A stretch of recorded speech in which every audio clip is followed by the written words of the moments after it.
de endocrinología y metabolismo. ¿Se escucha, Jael?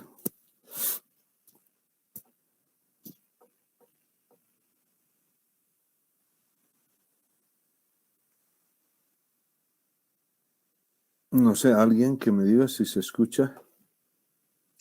Sí, doctor, se escucha. Ya, gracias. Entonces vamos a seguir. Es un poco larga esta segunda parte porque incluye también la presentación de lípidos. Entonces estábamos comentando sobre la diabetes mellitus.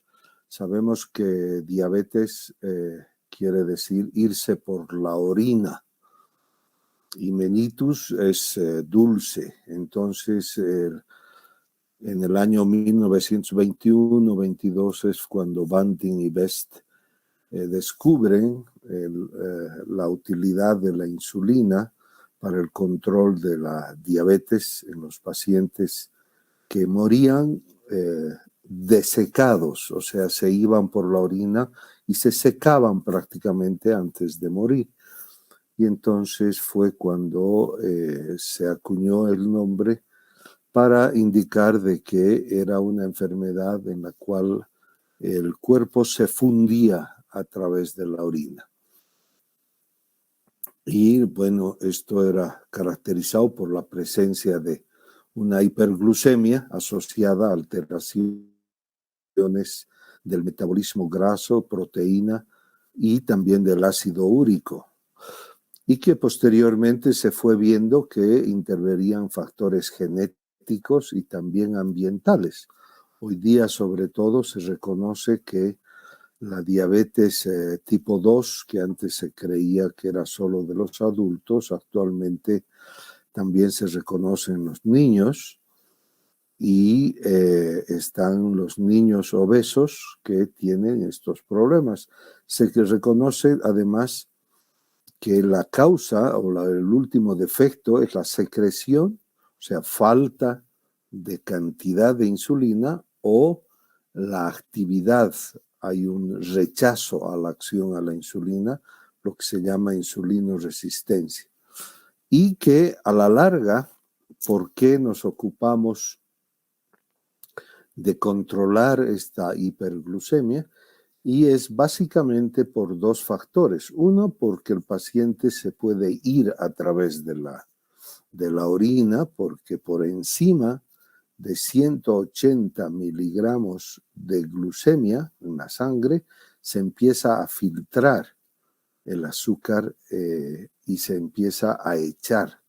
Recuerden que el azúcar normalmente a nivel del glomérulo se filtra y se filtra buena cantidad, pero a nivel de los túbulos contorneados proximales y distales se reabsorbe el azúcar.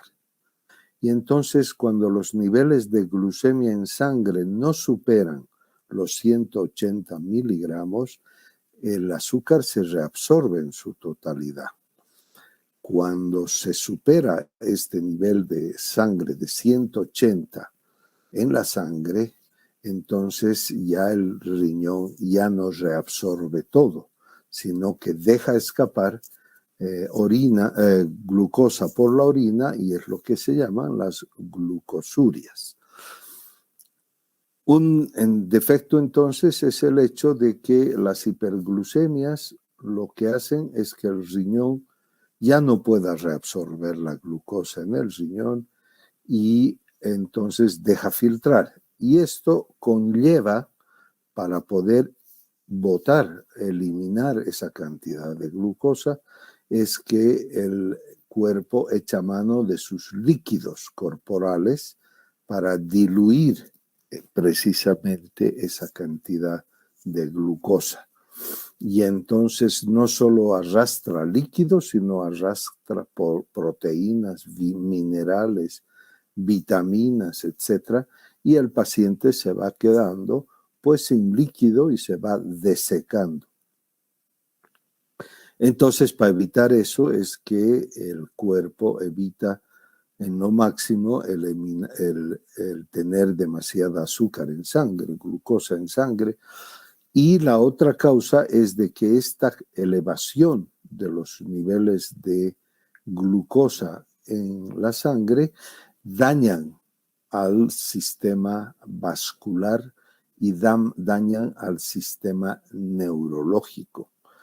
Saturan los vasos sanguíneos, tanto grandes como los capilares, y hacen que no circule la sangre de manera correcta. Y entonces en los vasos grandes ocurre la ateroesclerosis y en los vasos pequeños existe la obliteración de los capilares, con lo que la irrigación se altera totalmente.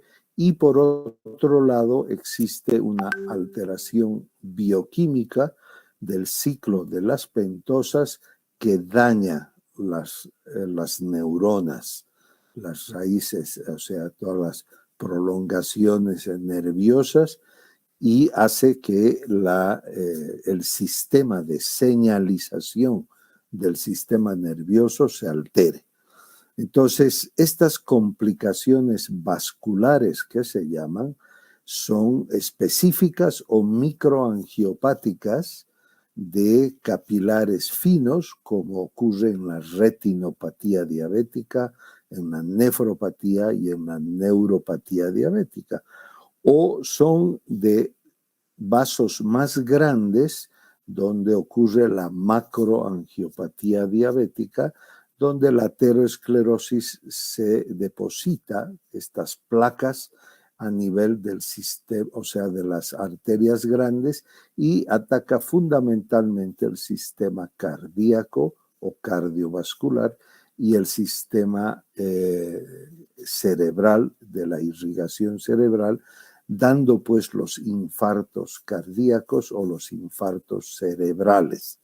Entonces, la ateroesclerosis es una complicación bastante antes que en el resto de la población en los diabéticos, y hace que la circulación se altere. Entonces, la falta de señalización por la neuropatía más la falta de riego sanguíneo por la ateroesclerosis llevan a las complicaciones mixtas o microangiopáticas que terminan con el pie diabético. Entonces, el pie diabético es una complicación tardía, no ocurre así en las manos, por si acaso, pero en el pie sí, porque la irrigación se compromete antes. Bien, entonces, repasando, que decimos que la diabetes es una enfermedad que afecta la forma como el organismo usa los carbohidratos, grasas, proteínas y el ácido úrico. Y esto es debido a una falta absoluta o relativa de insulina, y la glucosa se acumula en sangre, imposibilitando entrar a las células. La hiperglucemia constante es la característica principal y también un estado tóxico para el organismo. La ausencia de insulina entonces lleva a que evidentemente no haya la secreción o una secreción modificada de insulina por el páncreas, y esto hace que se acumule en la sangre, la glucosa en la sangre. Cuando sobrepasa el nivel de 1.8 gramos por litro o 180 miligramos por decilitro, entonces tenemos que se empieza a filtrar glucosa por el riñón, y entonces para poder eliminar este exceso de glucosa, entonces el cuerpo arrastra líquido y otras sustancias. Esto conlleva a que el paciente presente sed, y como el alimento, la glucosa, no puede entrar a las células por este problema de falta de insulina o de resistencia a la insulina, entonces el cuerpo cree que no tiene alimento, y entonces se despierta el apetito. Además que con la pérdida de líquido el paciente va adelgazando, y entonces psicológicamente cree que el paciente debe comer más para alimentarse, pero lo único que hace que al comer más eleva más la glucemia y este círculo se da con más facilidad. Entonces, en un síndrome hiperglucémico nosotros tenemos poliuria, tenemos polidipsia y también podríamos poner polaquiuria, aumento de la frecuencia miccional. Hay una pérdida para el paciente inexplicable de peso y con el tiempo, si esto no se corrige, no se detecta, entonces el paciente empieza a presentar astenia, debilidad, somnolencia y cefalea por deshidratación a nivel del sistema nervioso central. También como respuesta hay una respuesta de hiperfagia o en algunos casos se presenta la anorexia, pero en la menor cantidad de casos. Generalmente a un principio hay una hiperfagia, pero si el cuadro es crónico con astenia, debilidad, decaimiento, entonces puede haber también ya un estado de anorexia. Cuando esto se presenta es que el cuadro está muy avanzado y el organismo está muy deteriorado. Como la osmolaridad sanguínea aumenta, también la osmolaridad del globo ocular aumenta y entonces aparece visión borrosa.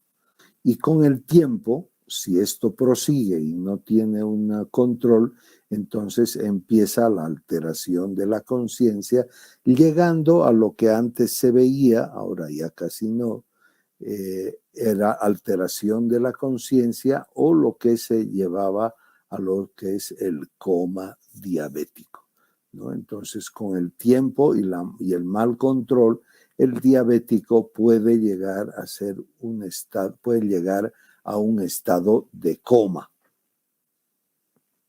Pero también se acompaña, aparte de este síndrome hiperglucémico, un síndrome de deshidratación y de hipovolemia, ¿no? Que es un estado de hiperosmolaridad, con boca seca, enoftalmos, que es hundimiento de los ojos, la piel con turgor disminuido, pliegues más notorios, muchos calambres musculares por la pérdida de los electrolitos y en base a este estado de deshidratación hay una taquicardia, hipotensión arterial con hipotensión ortostática que puede llegar a un estado de shock o de choque en la cual existe pues una hipotensión, taquicardia, pérdida del conocimiento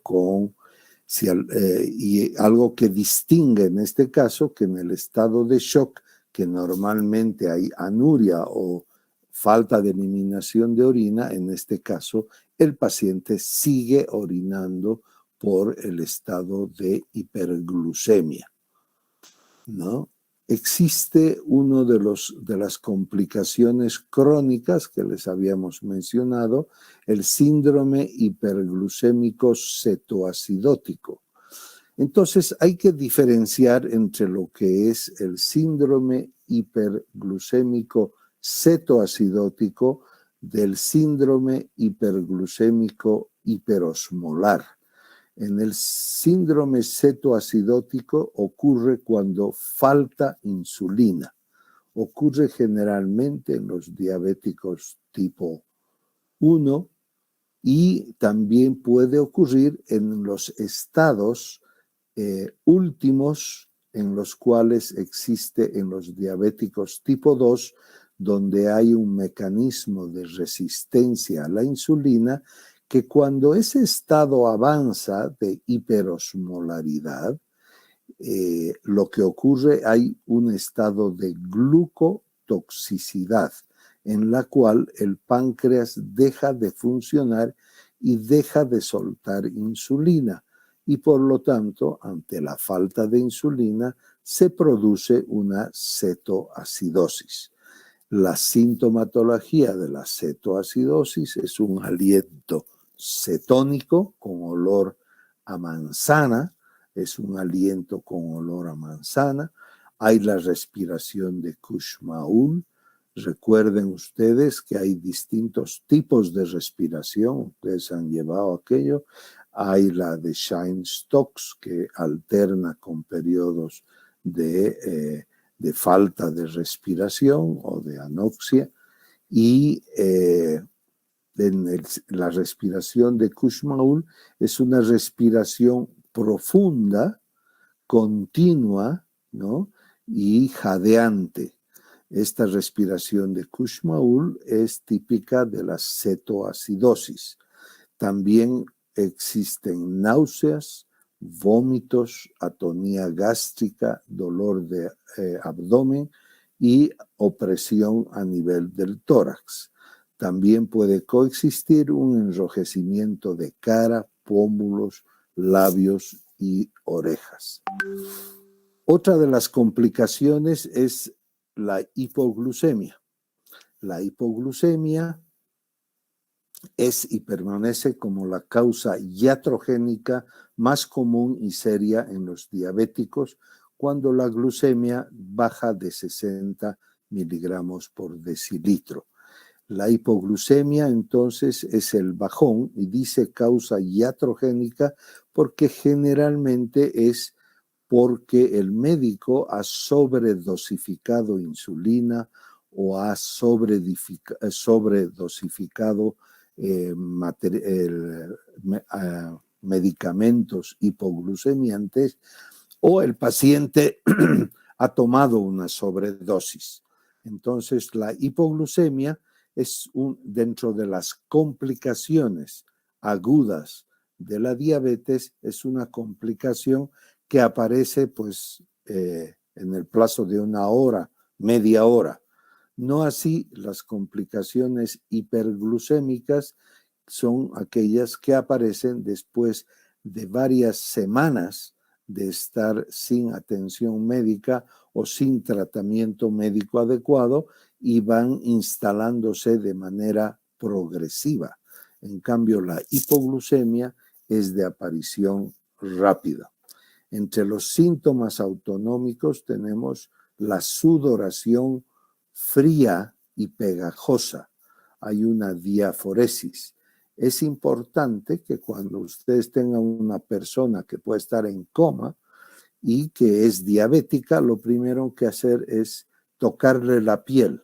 Y si es una piel sudorosa y fría, con un líquido pegajoso, entonces hipoglucemia.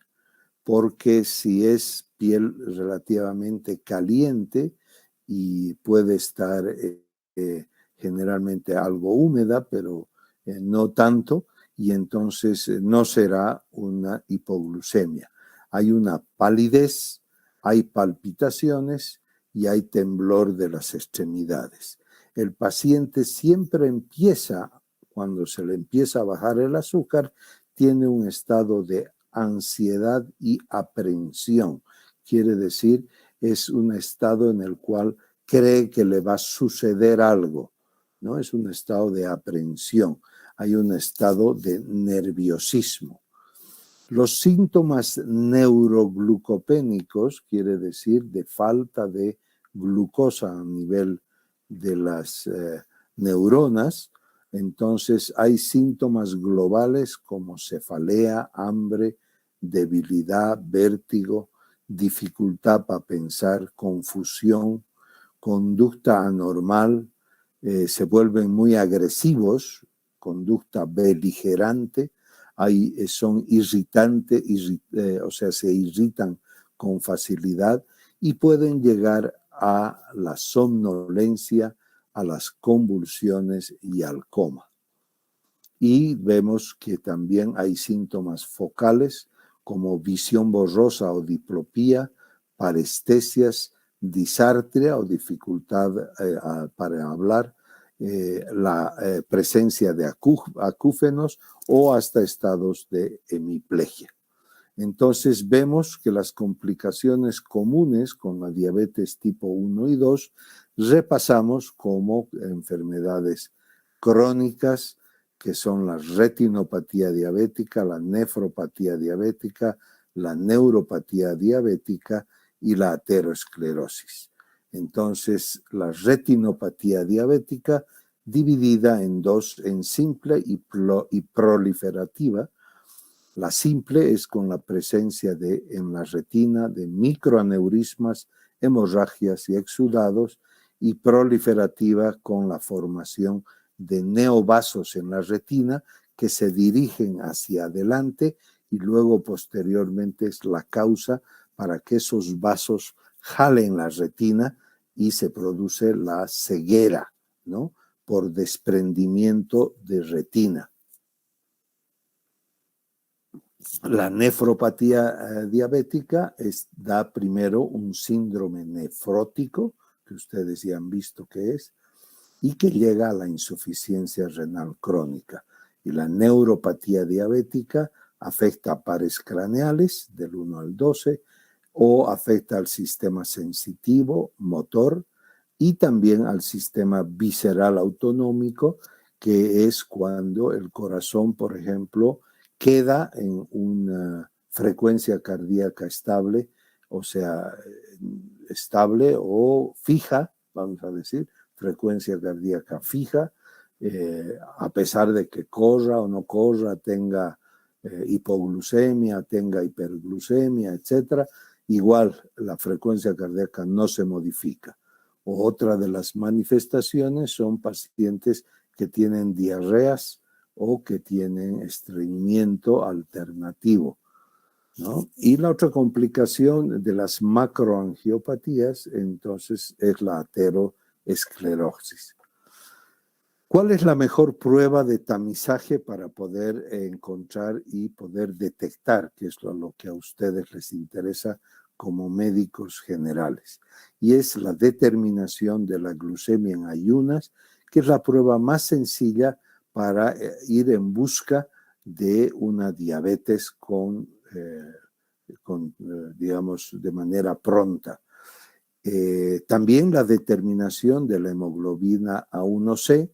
Ya saben que la hemoglobina A1C es el detector de mentiras para el diabético y se produce porque la hemoglobina normal de la sangre se carga de azúcar, de glucosa, en relación a la concentración de glucemia, pero no de un día, no de una semana, sino de los últimos 2 meses. Entonces, el porcentaje de glucosa que está en la hemoglobina, que se llama hemoglobina A1C, en pacientes diabéticos supera el 6.4 o 6.5%. Y la prediabetes o riesgo de desarrollar diabetes está entre 5.8 y 6.4. Entonces, la hemoglobina glicosilada, una toma casual, no casual, sino en ayunas de cualquier día de un paciente que presente menos de 5,7, vamos a pensar que los últimos 2 meses no ha tenido una acumulación de glucosa en la sangre. Recuerden que después de cada comida, nuestra glucemia sube hasta 120 y después tiene que bajar. Entonces, pero la mayoría del tiempo y sobre todo en la noche, en ayuno, etcétera, los niveles de glucosa están bajos. Entonces, nuestra hemoglobina glicosilada o glucosilada es más baja, de 5.7 o 5.8%, ¿no? Las concentraciones como predictor de mortalidad también se ha visto que a pesar, en las barras azules están todas causas de muerte, en las barras rojas están muerte de origen cardiovascular, vemos cómo el porcentaje es bajo si la hemoglobina es menor a 5 y a medida que va subiendo la concentración de hemoglobina glicosilada, pues el porcentaje de muerte también de cualquier causa va subiendo y sobre todo sube el porcentaje de muerte cardiovascular. Entonces, ventajas de la hemoglobina como prueba de búsqueda o screening que se llama, de búsqueda diagnóstica de diabetes, es que no requiere un ayuno, o sea, se puede hacer cualquier momento. De todas maneras, se prefiere que sea en ayuno. Refleja los niveles de glucemia a largo plazo, pero los métodos de laboratorio utilizados son más fiables y los errores que se causan por factores normoglucémicos que afectan la hemoglobina glucosilada son raros, que quiere decir que pueden haber errores de glucemia determinados en el laboratorio, no afectan el valor de una concentración de hemoglobina que depende de las 8 últimas semanas o los últimos 2 meses de la persona. Entonces, si bien no requiere ayuno, se prefiere que sea en ayuno, refleja los niveles de azúcar o glucosa a largo plazo y lo que sí, los métodos de laboratorio deben ser laboratorios reconocidos que puedan certificar de que se está dosificando la hemoglobina glucosilada de manera correcta. Entonces, un valor menor a 5,8 excluye un diagnóstico de diabetes y un valor por encima de 6,4 diagnostica diabetes. ¿Y qué pasa en el diagnóstico de la diabetes gestacional? Hay y se encuentran glucemias, o se sospecha de diabetes gestacional en una mujer gestante que tenga un nivel de glucemia basal mayor a 105 en 2 o más ocasiones. Y una glucemia por encima de 140 a las 2 horas después de darle 75 gramos de glucosa vía oral. Entonces, una curva o una prueba de estímulo de glucemia con glucemia basal que podría estar en 100, pero una glucemia mayor a 140 a las 2 horas después de haber tomado 75 gramos de glucosa, entonces nos habla sobre la diabetes gestacional.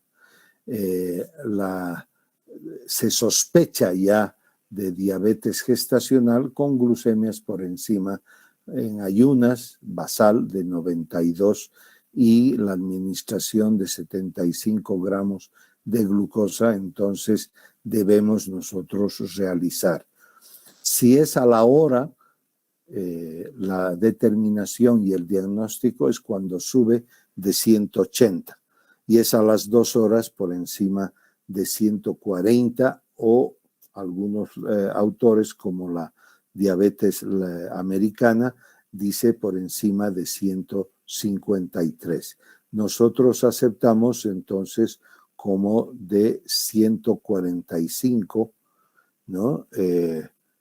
140 ya sospechamos la existencia de una diabetes gestacional, ¿no? Factores de riesgo de la diabetes gestacional están una historia familiar de diabetes, obesidad previo al embarazo, edades mayores de 25 años, productos macrosómicos en embarazos anteriores, historia personal de intolerancia a la glucosa, mujeres con síndrome de ovarios poliquísticos que se han embarazado o el uso permanente o frecuente de glucocorticoides. A quienes se debe practicar una prueba de tamizaje de diabetes cada 3 años a las personas mayores de 45 años. Una vez al año a las personas que tengan uno o más factores de riesgo, como ser, por ejemplo, los obesos con índice de masa corporal mayor a 27, familiares de diabéticos en primer grado de consanguinidad, antecedentes obstétricos de diabetes gestacional y o de hijos macrosómicos, menores de 50 años con ya enfermedad coronaria establecida. También a pacientes hipertensos que tengan algún otro factor de riesgo asociado, como puede ser, por ejemplo, la hipertensión más riesgos de enfermedad coronaria, triglicéridos por encima de 150 con HDLs menor a 35 miligramos por decilitro, o personas que hayan tenido alteraciones previas de la glucosa o que hayan sido diagnosticados de síndrome metabólico. En suma, no se recomienda una pesquisa de rutina para diabetes tipo 1, sí se sugiere una pesquisa para diabetes tipo 2 en pacientes que tengan factores de riesgo, sobre todo de riesgo cardiovascular, a cualquier edad. Pesquisa de diabetes tipo 2 en pacientes sin factores de riesgo después de los 45 años. Y sobre todo pacientes obesos. Es muy importante que el paciente reciba educación diabética. ¿Por qué? Porque el paciente tiene que saber por qué le ha venido su enfermedad, cuáles son las complicaciones que puede tener de su enfermedad para que pueda cuidarse y no dejar todo el trabajo al médico o al servicio de salud. El paciente debe saber cuál es su tipo de diabetes, qué es lo que le falta o cómo se debe cómo se debe tratar su diabetes, y además tiene que saber reconocer los signos y síntomas de las complicaciones agudas, tanto el estado hiperglucémico cetoacidótico, el estado hiperglucémico hiperosmolar y el estado hipoglucémico. El estado hiperglicémico cetoacidótico es cuando la persona tiene frecuentemente dolores abdominales sin ninguna relación gastrointestinal, sino que tiene molestias tipo cólicos abdominales y dificultad en la concentración o cambios en la habilidad para poder realizar trabajos mentales. El hiperosmolar o el paciente en estado hiperglucémico hiperosmolar es que empieza a perder peso de manera masiva, o sea, de manera importante. O sea, un diabético que empieza a perder mucho peso y de forma rápida, no es que lo está haciendo bien con su diabetes, sino que se está deshidratando. Y síntomas de hipoglucemia, ya hemos visto, son síntomas neuroglucopénicos en los cuales sobre todo está la hiperhidrosis y sobre todo falta, o sea, pérdida de la concentración mental. No podemos introducir la dieta, el ejercicio y la medicación sin informar al paciente sobre la importancia y sin motivarlo para que adquiera protagonismo en el control de su enfermedad. Es decir, debemos partir diciendo al diabético que el principal tratamiento para control de su diabetes es dieta, ejercicio e hidratación, antes que la medicación inclusive. Dieta, ejercicio e hidratación. El diabético debe beber líquido aún sin sed. Esto es importante. Y la medicación es un complemento para terminar de compensar el estado diabético. Entonces, el diabético debe tener conocimientos de generalidad de su enfermedad, de sus complicaciones agudas, de sus complicaciones a largo plazo, cómo debe ser su alimentación y su nutrición, que son dos cosas distintas. La alimentación, la ingesta de calorías, la nutrición, ingesta de nutrientes, o sea, de proteínas, vitaminas, minerales. El ejercicio es importante, la higiene y saber cómo o cuáles son las técnicas de autocontrol y cómo manejar las ADO, que quiere decir diabéticos vía oral, o sea, antidiabéticos orales, quiere decir ADO, y o la administración de insulina. A esto también debemos siempre añadir la hidratación del paciente. No la pongo aquí porque la explico verbalmente, que la hidratación es parte de una buena alimentación. El paciente debe estar bien hidratado, ya que la deshidratación es causa de descontrol hiperglucémica. El diabético debe tener las habilidades de autoinyectarse, de autocontrolarse mediante la determinación de la glucosemia capilar.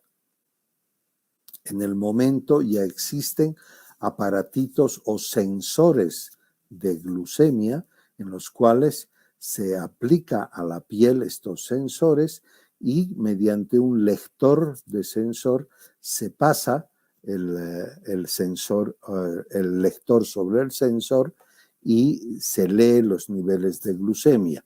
Ya con el tiempo, esto todavía tiene un costo, pero ya con el tiempo la mayoría de los diabéticos van a hacer uso de esos sensores para no estarse pinchando el dedo con las glucemias capilares.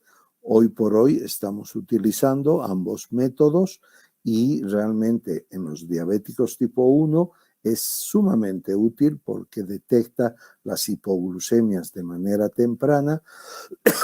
En los estados hiperglucémicos cetoacidótico o en las complicaciones agudas también son de mucha utilidad, sobre todo en las complicaciones hipoglucémicas. Esto es autoanálisis. Y también tienen que saber hacer su plan alimentario. ¿De acuerdo? Hasta ahí entonces lo que corresponde a lo que es la diabetes. A continuación tenemos no mucho tiempo más para el poder hablar sobre lo que son los lípidos o las dislipidemias en la sangre, ¿no? Los lípidos son las grasas que existen a nivel sanguíneo. Entre ellos está el colesterol, los triglicéridos, y ya desde pequeños hemos aprendido, nos han enseñado que el colesterol es malo. Y esto es una gran mentira, porque el colesterol en niveles normales es muy útil para dos cosas. Es parte de la doble capa de las membranas celulares, de todas las células. Por lo tanto, el colesterol es útil. Y el colesterol es útil en la formación de las hormonas esteroideas, o sea, del cortisol, de la aldosterona y de las hormonas sexuales, tanto andrógenos como estrógenos. Entonces, el colesterol es muy útil para dar. El exceso de colesterol sí nos lleva a la formación de placas de aterosclerosis, pero el exceso o en este caso el déficit de lo que se llama el colesterol bueno, que ya veremos. Y los triglicéridos son sumamente útiles porque son las sustancias de nuestra reserva energética. Quiere decir que cuando existe exceso de glucosa en la sangre, ustedes saben que la glucosa es el principal combustible que tienen nuestras células junto con el oxígeno. Entonces, la glucosa lo que hace es quemarse para dar energía a las células, combustible. Cuando hay exceso de glucosa, la insulina convierte a la glucosa, al exceso, en triglicéridos, mediante la utilización de que la glucosa en exceso en el hígado forma ácidos grasos. Estos ácidos grasos, juntamente con el glicerol, 3 moléculas de ácidos grasos más glicerol, forman una molécula de triglicéridos. Y esto es importante a la hora de poder mantener una reserva de energía en el cuerpo.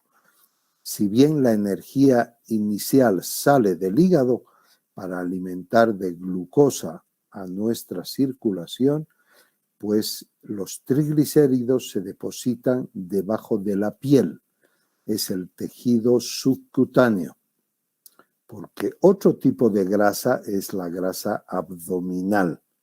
En cambio, la grasa subcutánea es fundamentalmente llena de triglicéridos, que cuando la persona consume muchas calorías, mucha glucosa, no las utiliza, entonces el tejido adiposo, el tejido celular subcutáneo va aumentando, engrosándose y termina en obesidad. Entonces, tanto colesterol como triglicéridos son de mucha utilidad. Y acá nosotros vemos, y charlando rápidamente de lo que es el síndrome metabólico, vemos que la actitud o actividad de las grasas en la conformación del síndrome metabólico hacen que los pacientes puedan morir tanto de enfermedad cardiovascular o de enfermedad cardíaca coronaria. SV quiere decir enfermedad cardiovascular, SC enfermedad cardíaca coronaria.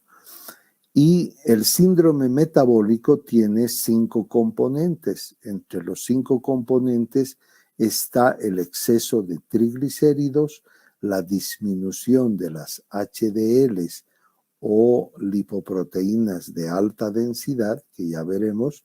También está la hipertensión arterial, también está la circunferencia abdominal y está, ya les he dicho, hipertensión arterial. Entonces, cuando los 5 componentes del síndrome metabólico están presentes, la mortalidad por enfermedad cardiovascular es muy alta. Entonces, nosotros vemos que tenemos que tener HDL bajo, triglicéridos altos, hipertensión, hiperglucemia por encima de 100 y circunferencia abdominal. Son los 5 componentes del síndrome metabólico: circunferencia abdominal, glucemia por encima de 100, hipertensión, HDL bajo, triglicéridos altos. Entonces, hay que ver la importancia de que podamos diagnosticar el síndrome metabólico. Ya tener 3 de las 5, ya se produce un aumento de enfermedad cardiovascular con esto. Entonces tenemos que el colesterol es una molécula derivada de los esteroides, está presente en todas las células, formando parte de membranas celulares en el sistema nervioso central y recubriendo las vainas de mielina. Es precursor de hormonas esteroideas como la progesterona, estrógenos, testosterona, corticosteroides, y en la piel y por acción de los rayos solares se transforma en vitamina D. En su forma esterificada se va a encontrar en el centro o en el corazón de la lipoproteína. ¿Qué es una lipoproteína? La lipoproteína es un compuesto de grasa, de proteínas y de fosfolípidos. ¿Qué quiere decir?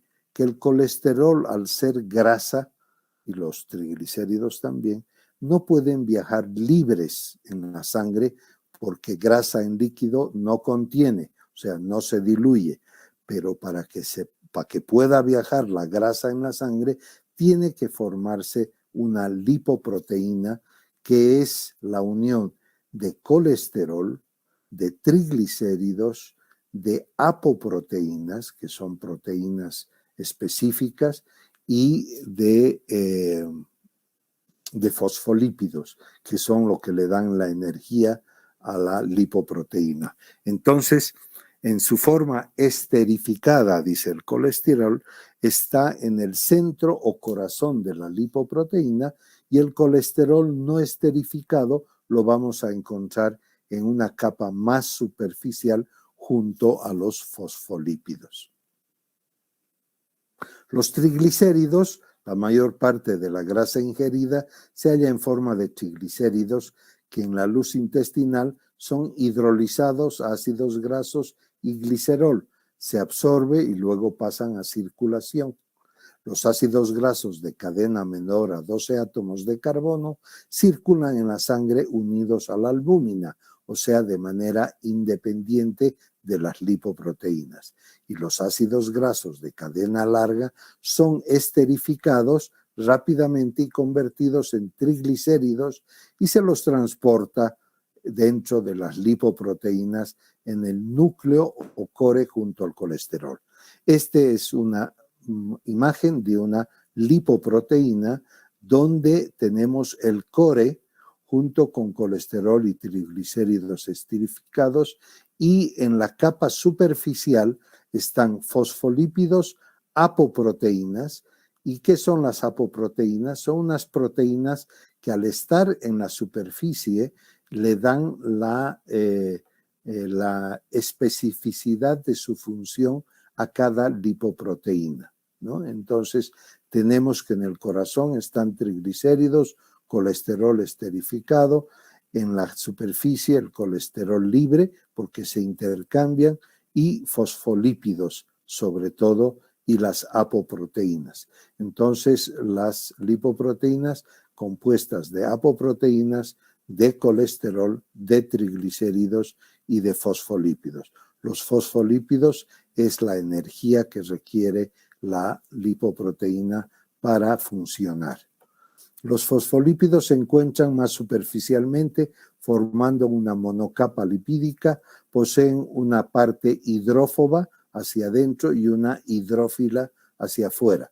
Quiere decir hidrófoba, que no se junta con agua hacia adentro porque está en contacto con el colesterol, y hidrófila porque sí está en contacto con la superficie o con el plasma de la sangre hacia afuera. Entremezclados, entre esto encontramos molécula de colesterol no esterificado, o sea, colesterol libre, porque el colesterol esterificado está en el centro de la lipoproteína. La apolipoproteína, su función es mantener la estructura de la lipoproteína y regula el metabolismo y el transporte de las mismas. Es decir, gracias a las apolipoproteínas, la función de esa lipoproteína se la puede realizar, es específica. En su mayoría son sintetizadas por el hígado y en algunas otras por el intestino delgado. Fueron denominadas en un orden alfabético arbitrario que empieza de ApoA, ApoB, ApoC, etcétera, etcétera. Y aquí tenemos entonces con sus distintas funciones. La ApoA1 activa a la lecitin-aciltransferasa y tiene función estructural en las HDLs. La APO2, función estructural en HDLs, y así, ¿no? Entonces, las benéficas, vamos a decir, las lipoproteínas con apoproteínas A son de actividad buena en el metabolismo cardiovascular. En tanto, la B100 es negativa porque lipoproteínas con mucha apoproteína B100 entonces causa elevación de los niveles de colesterol y son factores que llevan a la aterosclerosis o los ateromas. Bien, las lipoproteínas son entonces macromoléculas que estructuralmente están formadas por una parte lipídica, colesterol, triglicéridos, y proteica, ¿no? Las apoproteínas y funcionalmente los fosfolípidos, cuya función es empaquetar a los lípidos que son insolubles en el plasma proveniente de los alimentos y sintetizados por nuestro organismo.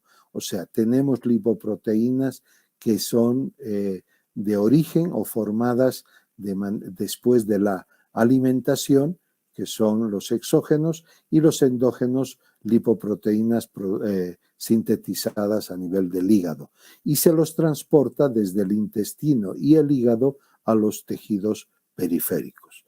La estructura de una lipoproteína, o sea, dentro de lo que están, hay a las apoproteínas, los triglicéridos, colesterol y los fosfolípidos, como hemos indicado. Las lipoproteínas se clasifican de acuerdo a su densidad en lo que es kilomicrones, que son lipoproteínas de origen intestinal, que son producto de nuestra alimentación, donde fundamentalmente están cargadas de triglicéridos y muy poco colesterol. Las VLDLs, que son lipoproteínas de muy baja densidad, es cuando esta lipoproteína que tiene mucho triglicérido va dejando en su función los triglicéridos y la concentración de colesterol va subiendo y entonces cambia su densidad, ¿no? Y se convierte en una proteína, en una lipoproteína VLDL, que quiere decir Very Low Density Lipoprotein, o sea, lipoproteína de densidad muy baja. Y esto simplemente, la diferencia de densidad de estas lipoproteínas están dadas de acuerdo a la concentración o la relación de concentración entre triglicéridos y colesterol. Las de más baja densidad son aquellas que tienen más triglicéridos, menos colesterol. Y así va subiendo. Las IDL son lipoproteínas de densidad intermedia. Son aquellas que de VLDL pasan a LDL, en la cual ésta se carga de más colesterol, menos triglicéridos que las IDLs o menos triglicéridos que las VLDLs y obviamente menos triglicéridos que los kilomicrones. Entonces, las LDLs que están con más colesterol son las que se depositan a nivel del endotelio y son fagocitadas por los macrófagos, y los macrófagos dan todo un camino de estructura hacia la formación de las placas de ateroma. Entonces, es por eso que se dice que el tener mucho LDL es negativo, porque están cargadas, son lipoproteínas de mucho colesterol, y entonces al ser de mucho colesterol son fagocitadas por los macrófagos y se forman placas con más facilidad. Las HDLs son lipoproteínas de densidad alta o High Density Lipoproteins, son aquellas lipoproteínas que no tienen mucho colesterol, que no tienen mucho triglicérido y van por la circulación levantando LDLs, levantando o lo que se dice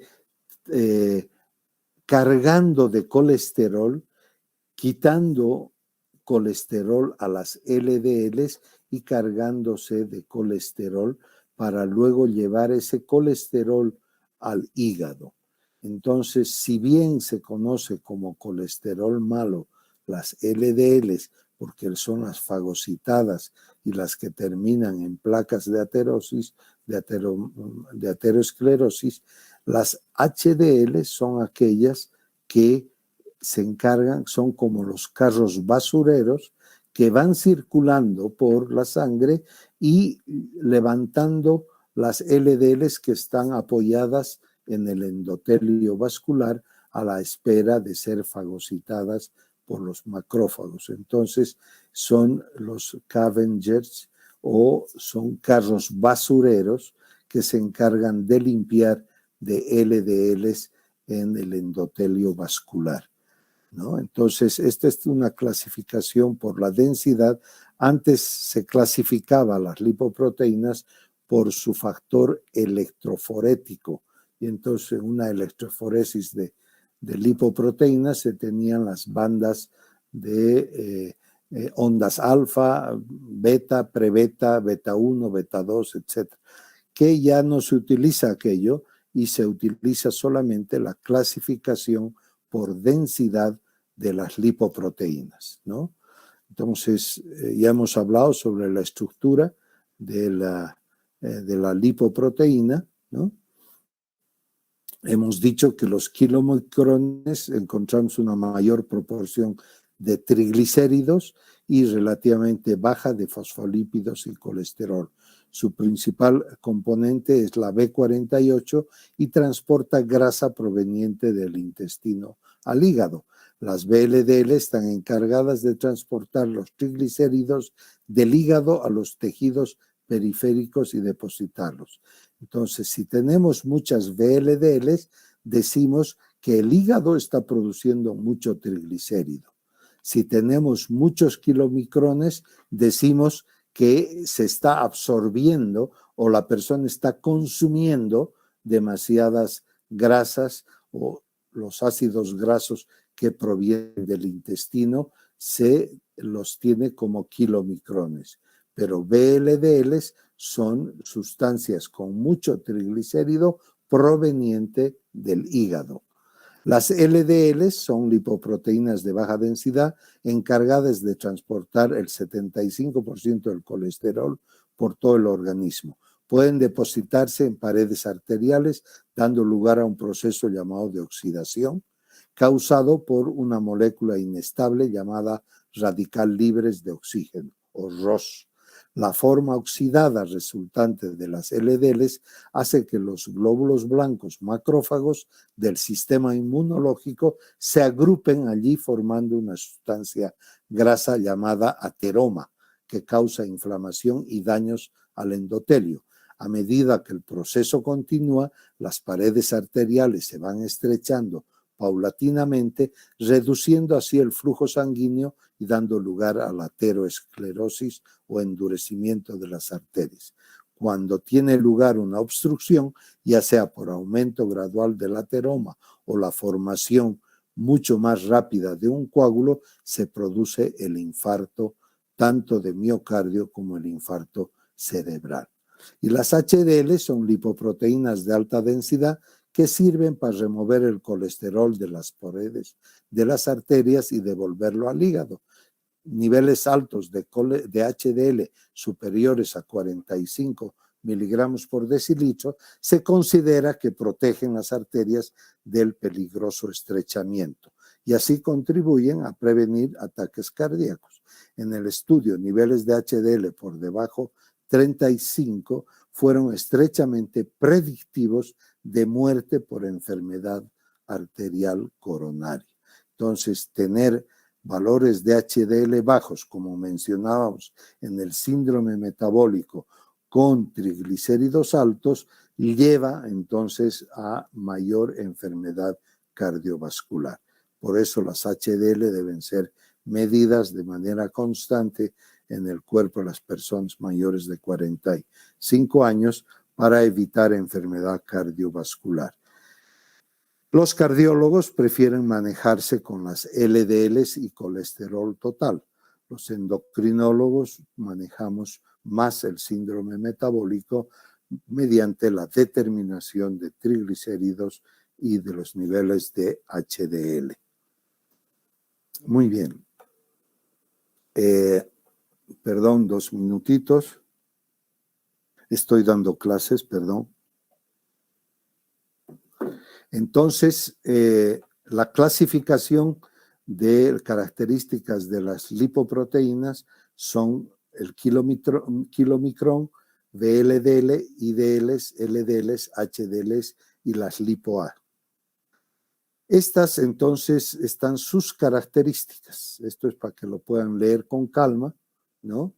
Son sus características o la clasificación de la densidad de las estes. Y antes, si actualmente se las clasifica por densidad, aquí era su anterior clasificación de acuerdo a su origen electroforética, de acuerdo a su carga eléctrica, como migraban en una electroforesis, ¿no? Formando, por ejemplo, el kilomicrón se quedaba en el origen, no migraba nada. Las VLDL formaban la onda prebeta, la prebeta lenta, beta, alfa y prebeta lenta. Entonces, esto era, pero esto ya casi no se utiliza. Ahora se la utiliza esta clasificación que es mucho más entendible. Y acá están algunas de sus apoproteínas.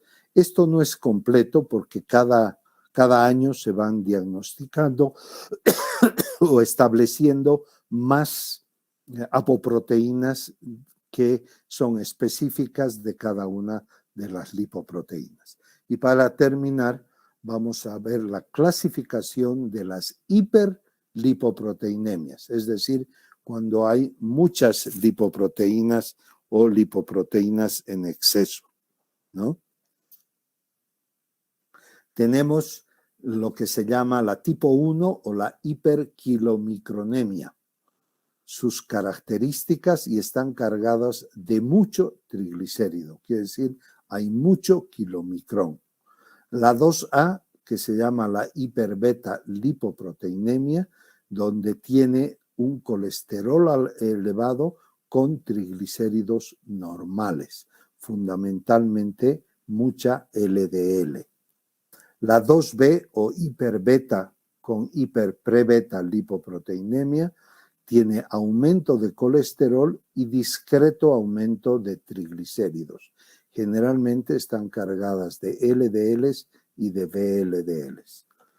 La 3, que se llama una disbeta lipoproteinemia de banda beta ancha, el suero es turbio, tiene colesterol alto y triglicéridos altos también. O sea, los dos están altos.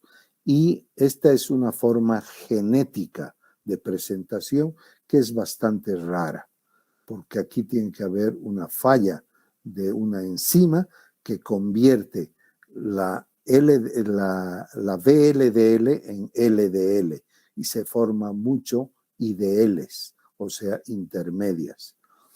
Hay mucha IDL. La 4, que es característica de los diabéticos, se llama hiperprebeta o lipoproteinemia endógena, cuyo colesterol no es muy alto, pero los triglicéridos sí son muy altos y son triglicéridos que provienen del hígado fundamentalmente. Y la 5, la hiperkilomicronemia con hiperprebeta lipoproteinemia, tiene colesterol discretamente alto, pero muy alto triglicérido, y es la suma de aumento de VLDLs o triglicéridos que provienen del hígado y triglicéridos que provienen de la alimentación o del intestino delgado. Entonces, esta es la clasificación de Friedrichsen que clasifica a las hiperlipoproteinemias, que es bueno que ustedes memoricen. Al igual que esta tabla con los, no valores de esto, pero lo que tiene fundamentalmente su componente mayor y su nombre y algunas de las lipoproteínas. Muy bien, entonces nos veríamos en el seminario del día viernes. Muchísimas gracias. No sé si hay alguna pregunta. Y si no, pues creo que lo hemos hecho atrás. Gracias, doctor. Listo, hasta luego, que les vaya muy bien. Nos vemos luego. Hasta luego.